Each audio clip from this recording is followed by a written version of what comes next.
और बड़ी खबर आ रही है, इजरायल और हमास जंग से जुड़ी हुई गाजा के हालात पर चर्चा के लिए अरब लीग और ओआईसी यानी कि इस्लामिक सहयोग संगठन के बीच आज बड़ी बैठक होने वाली है।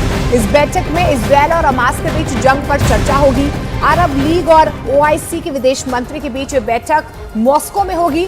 कुछ समय पहले भी जंग के हालात पर ओआईसी की बैठक हुई थी, जिसमें इजरायल पर प्रतिबंध लगाने का प्रस्ताव रखा गया था, लेकिन कई देशों ने इसका समर्थन किया था, जिसकी वजह से इजरायल पर प्रतिबंध को लेकर सहमति बन नहीं पाई थी।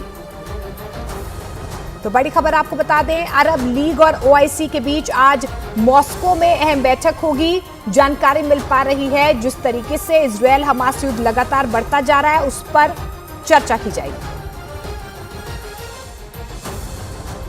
इजरायल ने हमास पर 19 साल की सैनिक नोआ मार्सियानो की हत्या का आरोप लगा दिया। इजरायल ने नोआ की हत्या से जुड़ी एक रिपोर्ट का हवाला देते हुए दावा किया कि उनकी हत्या इजरायल की एयर स्ट्राइक में नहीं हुई थी, बल्कि हमले के बाद हमास के लड़ाके नोआ मार्सियानो को अल शिफा अस्पताल में ले गए और वहां जाकर उनकी हत्या कर दी। इजरायल की सेना के मुताबिक उन्हें नोआ की पैथोलॉजी रिपोर्ट मिली, जिसमें यह दावा किया गया कि अल शिफा अस्पताल पर हुए इजरायल के हमले में नोआ को सिर्फ मामूली चोटें आई थी, जिसका मतलब साफ है कि 19 साल की सैनिक नोआ मार्सियानो की हत्या इजरायल ने नहीं, हमास ने की। Hamas murdered Noah inside Shifa Hospital.